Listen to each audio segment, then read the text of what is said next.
Halo teman-teman, kembali dengan channel ini yaitu channel Saya Daniel, dan pada video kali ini kita akan bahas salah satu contoh soal mengenai identitas trigonometri. Jadi ini bukan merupakan soal persamaan trigonometri, tapi ini merupakan identitas trigonometri ya. Jadi kalau misalkan kalian sudah mempelajari tentang dasar-dasar trigonometri, saya harapkan kalian bisa mengerjakan soal-soal yang seperti ini juga.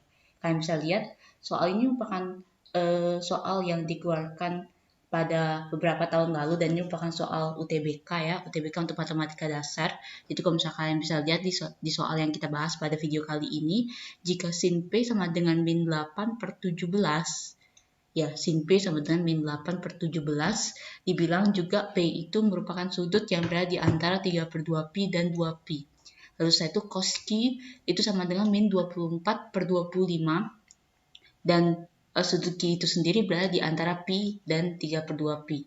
Yang ditanya adalah berapakah nilai cos 2p plus Q. Seperti itu ya. Jadi yang ditanya adalah cos 2p plus Q, yang diketahui adalah sin P dan cos Q. Seperti itu ya.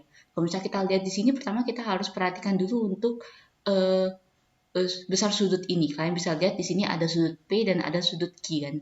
Kalau misalnya kita perhatikan baik-baik, tadi sudah dibilang bahwa P itu merupakan sudut yang berada di antara 3 per 2pi dan 2pi kan, seperti itu ya. Nah, kalau misalnya kalian masih ingat bahwa pi itu sama saja dengan 180 derajat, ya kan?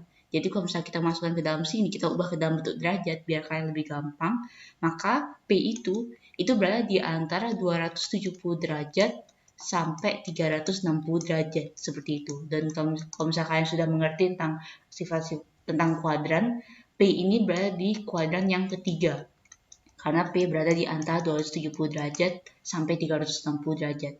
Sorry, kuadran 4 maksudnya. Ya, kuadran 4. Dia berada di antara 270 derajat sampai 360 derajat. Sementara untuk yang Q, tadi dibilang bahwa Q itu berada di antara pi sampai dengan 3 per 2pi. Kalau yang tadi P itu adalah sudut yang berada di kuadran 4, sementara kalau pada Q, kalau kita ubah ke dalam bentuk derajat biar kalian lebih gampang, berarti Q itu berada di antara 180 derajat sampai dengan 270 derajat, dan ini merupakan kuadran yang ketiga. Ini adalah kuadran yang ketiga. Jadi Q berada di kuadran ketiga dan P berada di kuadran keempat.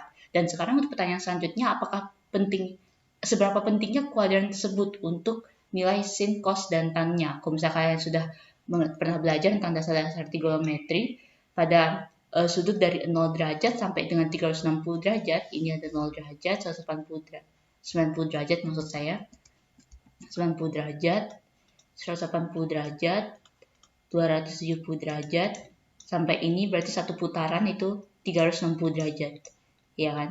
Dari 0 derajat sampai 90 derajat itu termasuk kuadran 1. Dari 90 derajat sampai 180 derajat itu kuadran 2. Dan dari 180 derajat sampai 270 derajat itu ada kuadran ketiga, di mana ini adalah sudut Q terletak di sini ya, di kuadran ketiga. Dan dari 270 derajat sampai 360 derajat itu adalah kuadran keempat. Pada kuadran keempat inilah sudut P berada di sini. Dan apa pentingnya untuk kuadran ini pada nilai sin, cos, dan tan-nya? Pada kuadran pertama, semua nilai sin, cos, dan tan itu adalah positif. Jadi semua nilai fungsi-fungsi trigonometri itu semua bernilai positif pada kuadran 1. Sementara pada kuadran 2, itu cuma sin-nya saja yang positif. Sin dan kebalikan dari sin, yaitu kosekan. Dan untuk kuadran yang ketiga, itu tan-nya saja yang positif. Tan beserta kebalikan dari tan, yaitu kotangen, itu adalah positif. Dan sementara untuk kuadran yang keempat, hanya cos-nya saja yang positif. Cos beserta kebalikan dari cos, yaitu sekan. Jadi, kalau kalian bisa lihat di sini bahwa penentuan kuadran ini sangat mempengaruhi nilai sin dan cos-nya. Kita akan bahas sin dan cos saja ya, karena yang tanya adalah cos juga. Jadi kita tidak membahas tentang tangennya. Ya, jadi kalau misalnya kita lihat di sini bahwa pertama kita cari dulu untuk yang cos P dan sin Q. Karena kan yang diketahui kan adalah sin P. Sin P itu adalah min 8 per 17. Kalau misalnya kita ubah ke dalam bentuk sebuah segitiga seperti ini ya. Misalkan ini ada sebuah segitiga siku-siku, di mana sudut P-nya ada di sebelah sini. Yang namanya sin itu adalah perbandingan sudut-sudut segitiga antara sisi depannya dengan sisi miringnya, sin D, mi. Berarti sisi depan dengan sisi miringnya, berarti ini 8 dan sini 17. Kalau kita menggunakan triple Pythagoras, maka yang sisi miring ini panjangnya 15. Jadi kita dapat cos P itu sama dengan cos itu merupakan perbandingan sisi segitiga pada sisi sampingnya dengan sisi miringnya. Berarti sisi sampingnya kan 15 panjangnya tuh. Dan sisi miringnya ada 17.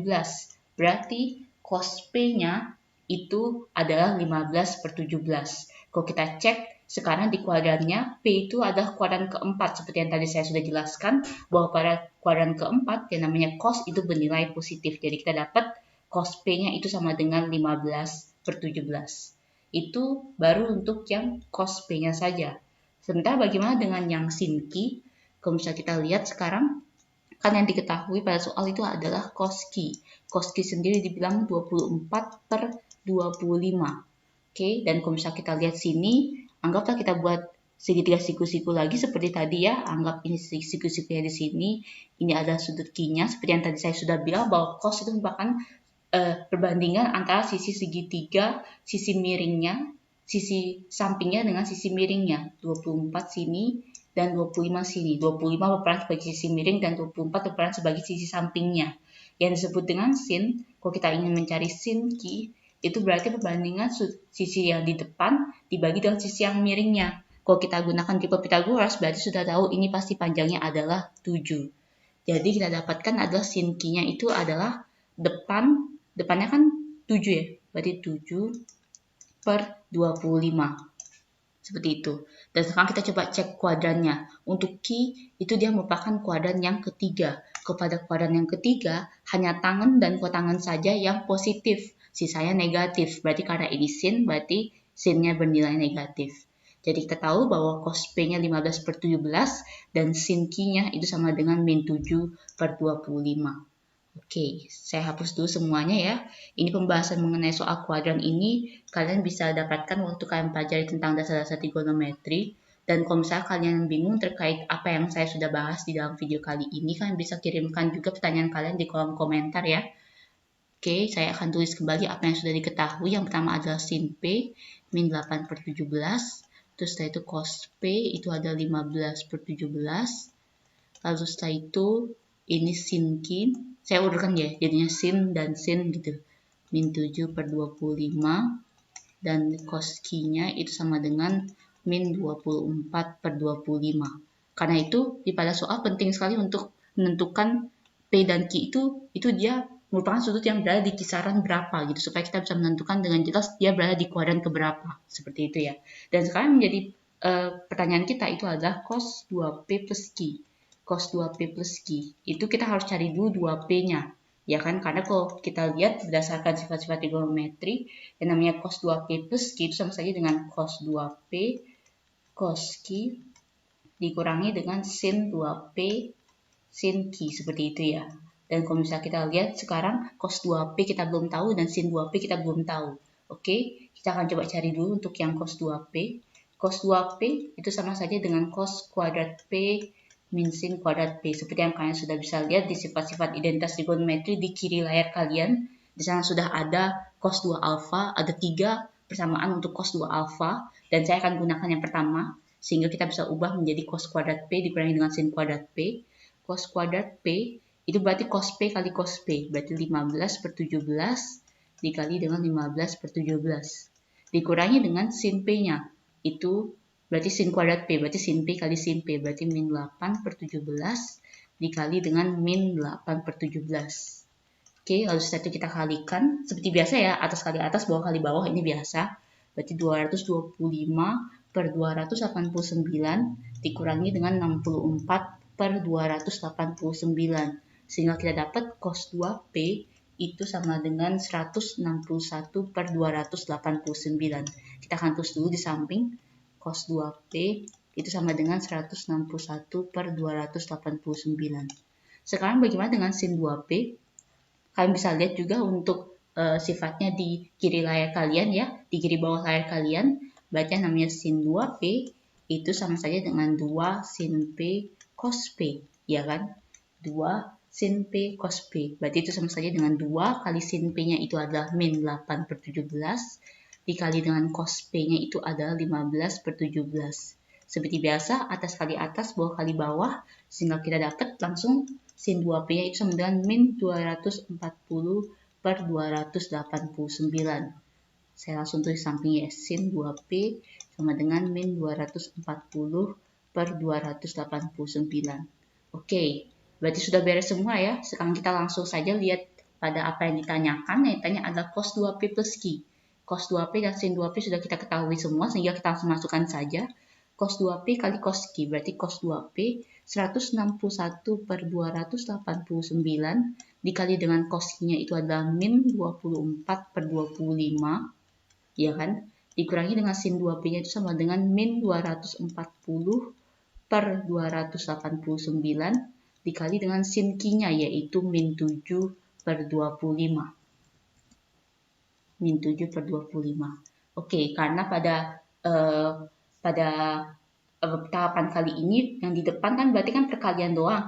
Yang di sini juga di belakang juga cuma perkalian doang, jadi tinggal atas kali atas, bawah kali bawah seperti pada perkalian pecahan pada umumnya. Sehingga kita dapat jadinya hasilnya itu adalah yang pertama untuk suku yang di depan itu adalah min 3864 per 7225 dan yang kedua itu adalah min 1680 per 7225.